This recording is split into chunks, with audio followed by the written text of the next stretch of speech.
എന്താണ് ലഡു എന്ന് നിങ്ങൾ ചിന്തിക്കുന്നുണ്ടാവില്ല. എൻ്റെ അച്ചുമോൻ്റെ റിസൾട്ട് വന്നിട്ട് ICSEയുടെ 10ാം ക്ലാസ്സിൻ്റെ റിസൾട്ട് ഇന്നലെ വന്നിട്ടുണ്ടായിരുന്നു. അപ്പോൾ ഒരുപാട് സന്തോഷം. കാരണം എൻ്റെ അച്ചുമോന് ട്യൂഷനൊന്നും ഉണ്ടായിരുന്നില്ല. അവൻ്റെ ബെസ്റ്റാണ് അവൻ ചെയ്തിരിക്കുന്നത്. അതുപോലെ തന്നെ അവൻ്റെ കൂടെ പരീക്ഷ എഴുതിയ എല്ലാ മക്കളും എല്ലാവരും നല്ല മാർക്കോട് കൂടി പാസ്സായിട്ടുണ്ട്. എൻ്റെ അച്ചുമോനും പാസ്സായിട്ടുണ്ട്. അവന് വേണ്ടി പ്രാർത്ഥിച്ച എല്ലാവർക്കും എന്താ പറയുക, ഒരുപാട് നന്ദി ഞാൻ പറയാണ് കേട്ടോ. അപ്പോൾ ഇനി എൻ്റെ അച്ചുമോൻ ഉയരങ്ങളിൽ എത്താനായിട്ട് നിങ്ങളുടെ എല്ലാവരുടെയും പ്രാർത്ഥന വേണം. എല്ലാവരും പ്രാർത്ഥിക്കുക. അങ്ങനെ അച്ചുമോൻ ലഡു മേടിച്ച് ഞങ്ങൾക്ക് എല്ലാവർക്കും തന്നോട്ടെ. പക്ഷെ എനിക്ക് ഒരുപാട് സങ്കടം തോന്നി. എൻ്റെ മോൻ ആ സമയത്ത് റിസൾട്ട് വരുന്ന ആ സമയത്തും എൻ്റെ മോൻ കടയിൽ നിന്ന് ഞങ്ങളെ സഹായിക്കുമായിരുന്നു കേട്ടോ. അങ്ങനെ അവിടെ നിന്ന് ഞങ്ങൾ ശ്രീകൃഷ്ണൻ്റെ അമ്പലത്തിൽ ഇന്ന് ചോറുണ്ടായിരുന്നു. അപ്പോൾ അതൊക്കെ കഴിച്ച് വരാമെന്ന് വിചാരിച്ചു. അങ്ങനെ അവിടെ നിന്ന് കഴിക്കാൻ കയറിയിട്ട് അച്ചുമോനും കൊണ്ടാണ് ഞാൻ പോയത്. അച്ചുമോനും ഒരുപാട് സന്തോഷമായി.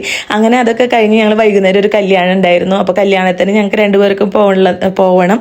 അതുകൊണ്ട് തന്നെ കടയിൽ ഒരാൾ വേണം താനും. അപ്പോൾ അച്ചുമോൻ അവിടെ നിന്നു. അച്ചുമോൻ പറഞ്ഞു, നിങ്ങൾ പോയിട്ട് വാ അമ്മ, ഞാൻ ഇവിടെ നിൽക്കാമെന്ന് കേട്ടോ. അപ്പോഴും എൻ്റെ അച്ചുമോൻ കടയിലാണ്. അങ്ങനെ ഞങ്ങൾ കല്യാണത്തിന് പോയി. അവിടെ പോയി ഭക്ഷണമൊക്കെ കഴിക്കുകയാണ്. ഇനി ഇവിടെ നിന്ന് പോയിട്ട് നമ്മളൊരു സിനിമ ബുക്ക് ചെയ്തിട്ടുണ്ട് കേട്ടോ, തുടരും. അത് കാണാനും പോകണം. അങ്ങനെ ഇതൊക്കെ വാരി വലിച്ച് പാറെടുക്കുന്നുണ്ട്.